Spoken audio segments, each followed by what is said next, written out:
سورہ توبہ قرآن کے 10ویں اور 11ویں پارے میں 9ویں مدنی صورت ہے۔ اس میں 129 آیات اور 16 رکوع ہیں۔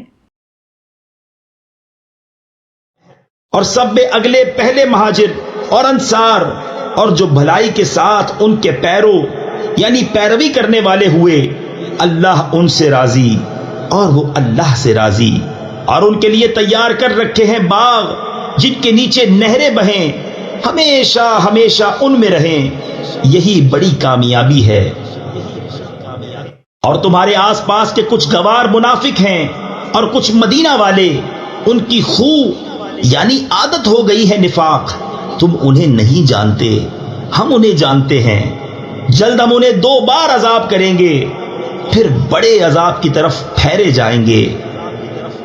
اور کچھ اور ہیں جو اپنے گناہوں کے مقر یعنی اقراری ہوئے اور ملایا ایک کام اچھا اور دوسرا برا، قریب ہے کہ اللہ ان کی توبہ قبول کرے، بے شک اللہ بخشنے والا مہربان ہے۔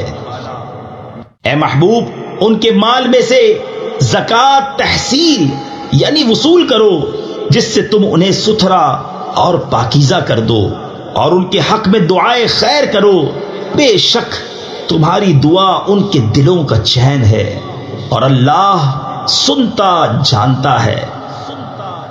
کیا انہیں خبر نہیں کہ اللہ ہی اپنے بندوں کی توبہ قبول کرتا اور صدقے خود اپنے دستے قدرت میں لیتا ہے، اور یہ کہ اللہ ہی توبہ قبول کرنے والا مہربان ہے۔ اور تم فرماؤ کام کرو، اب تمہارے کام دیکھے گا اللہ اور اس کے رسول اور مسلمان، اور جلد اس کی طرف پلٹو گے، جو چھپا اور کھلا سب جانتا ہے، تو وہ تمہارے کام تمہیں جتا دے گا۔ اور کچھ موقوف رکھے گئے ہیں اللہ کے حکم پر، یا ان پر عذاب کرے یا ان کی توبہ قبول کرے، اور اللہ علم و حکمت والا ہے۔ اور وہ جنہوں نے مسجد بنائی نقصان پہنچانے کو اور کفر کے سبب، اور مسلمانوں میں تفرقہ ڈالنے کو، اور اس کے انتظار میں جو پہلے سے اللہ اور اس کے رسول کا مخالف ہے، اور وہ ضرور قسمیں کھائیں گے کہ ہم نے تو بھلائی چاہی، اور اللہ گواہ ہے کہ وہ بے شک جھوٹے ہیں۔ اس مسجد میں تم کبھی کھڑے نہ ہونا، بے شک وہ مسجد کے پہلے ہی دن سے جس کی بنیاد پرہیزگاری پر رکھی گئی ہے، وہ اس قابل ہے کہ تم اس میں کھڑے ہو۔ اس میں وہ لوگ ہیں کہ خوب ستھرا ہونا چاہتے ہیں، اور ستھرے اللہ کو پیارے ہیں۔ تو کیا جس نے اپنی بنیاد رکھی اللہ سے ڈر اور اس کی رضا پر، وہ بھلا، یا وہ جس نے اپنی نیو چنی یعنی بنیاد رکھی ایک گراؤ گڑھے کے کنارے، تو وہ اسے لے کر جہنم کی آگ میں ڈھہ پڑا، اور اللہ ظالموں کو راہ نہیں دیتا۔ وہ تعمیر جو چنی ہمیشہ ان کے دلوں میں کھٹکتی رہے گی، مگر یہ کہ ان کے دل ٹکڑے ٹکڑے ہو جائیں، اور اللہ علم و حکمت والا ہے۔ بے شک اللہ نے مسلمانوں سے ان کے مال اور جان خرید لیے ہیں، اس بدلے پر کہ ان کے لیے جنت ہے، اللہ کی راہ میں لڑے تو ماریں اور مریں، اس کے ذمہ کرم پر سچا وعدہ توریت اور انجیل اور قرآن میں۔ اور اللہ سے زیادہ قول کا پورا کون؟ تو خوشیاں مناؤ اپنے سودے کی جو تم نے اس سے کیا ہے، اور یہی بڑی کامیابی ہے۔ توبہ والے، عبادت والے، سراہنے والے، روزے والے، رکوع والے، سجدے والے، بھلائی کے بتانے والے اور برائی سے روکنے والے، اور اللہ کی حدیں نگاہ رکھنے والے، اور خوشی سناؤ مسلمانوں کو۔ نبی اور ایمان والوں کو لائق نہیں کہ مشرکوں کی بخشش چاہیں، اگرچہ وہ رشتہ دار ہوں، جبکہ انہیں کھل چکا کہ وہ دوزخی ہیں۔ اور ابراہیم کا اپنے باپ کی بخشش چاہنا وہ تو نہ تھا، مگر ایک وعدے کے سبب جو اس سے کر چکا تھا۔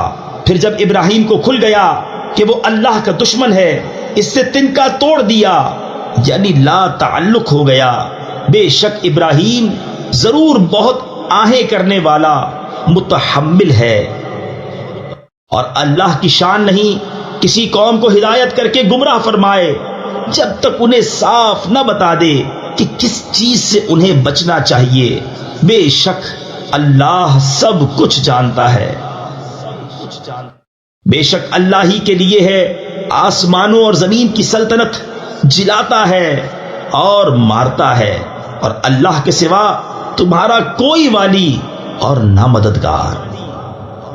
بے شک اللہ کی رحمتیں متوجہ ہوئیں ان غیب کی خبریں بتانے والے نبی اور ان مہاجرین اور انصار پر جنہوں نے مشکل کی گھڑی میں ان کا ساتھ دیا، بعد اس کے کہ قریب تھا کہ ان میں کچھ لوگوں کے دل پھر جائیں، پھر ان پر رحمت سے متوجہ ہوا۔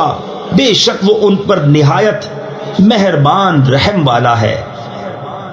اور ان تین پر جو موقوف رکھے گئے تھے، یہاں تک کہ جب زمین اتنی وسیع ہو کر ان پر تنگ ہو گئی اور وہ اپنی جان سے تنگ آئے، اور انہیں یقین ہوا کہ اللہ سے پناہ نہیں مگر اسی کے پاس، پھر ان کی توبہ قبول کی کہ تائب رہیں۔ بے شک اللہ ہی توبہ قبول کرنے والا مہربان ہے۔ اے ایمان والو، اللہ سے ڈرو اور سچوں کے ساتھ ہو۔ مدینے والوں اور ان کے گرد دیہات والوں کو لائق نہ تھا کہ رسول اللہ سے پیچھے بیٹھ رہیں، اور نہ یہ کہ ان کی جان سے اپنی جان پیاری سمجھیں، یہ اس لیے کہ انہیں جو پیاس یا تکلیف یا بھوک اللہ کی راہ میں پہنچتی ہے، اور جہاں ایسی جگہ قدم رکھتے ہیں جس سے کافروں کو غیظ یعنی غصہ آئے، اور جو کچھ کسی دشمن کا بگاڑتے ہیں، اس سب کے بدلے ان کے لیے نیک عمل لکھا جاتا ہے۔ بے شک اللہ نیکوں کا نیک یعنی اجر و انعام ضائع نہیں کرتا۔ اور جو کچھ خرچ کرتے ہیں چھوٹا یا بڑا، اور جو نالا طے کرتے ہیں، سب ان کے لیے لکھا جاتا ہے، تاکہ اللہ ان کے سب سے بہتر کاموں کا انہیں صلہ دے۔ اور مسلمانوں سے یہ تو ہو نہیں سکتا کہ سب کے سب نکلیں، تو کیوں نہ ہوا کہ ان کے ہر گروہ میں سے ایک جماعت نکلے کہ دین کی سمجھ حاصل کرے اور واپس آ کر اپنی قوم کو ڈر سنائیں، اس امید پر کہ وہ بچیں۔ اے ایمان والو، جہاد کرو ان کافروں سے جو تمہارے قریب ہیں، اور چاہیے کہ وہ تم میں سختی پائیں، اور جان رکھو کہ اللہ پرہیزگاروں کے ساتھ ہے۔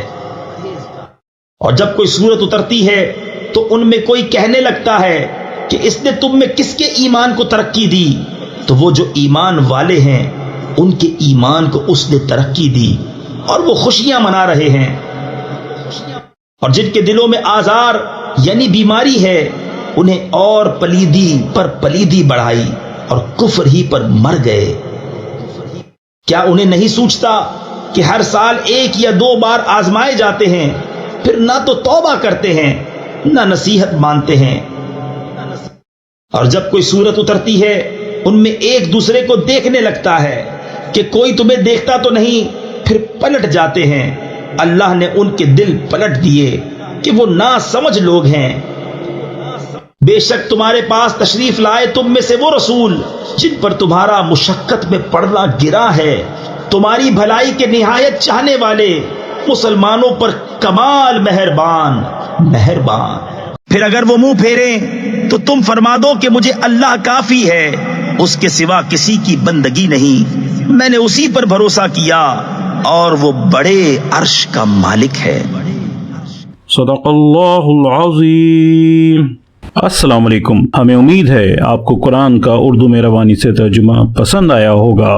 مکمل صورتوں کے ترجمے اپنے موبائل اور کمپیوٹر پر سننے یا ڈاؤن لوڈ کرنے کے لیے ویب سائٹ QuranInUrdu.com وزٹ کیجیے۔ آپ YouTube چینل کو سبسکرائب اور اپنے دوست احباب میں شیئر کر کے قرآن کو سمجھنے اور عمل کرانے میں اپنا بھرپور کردار ادا کر سکتے ہیں۔ شکریہ۔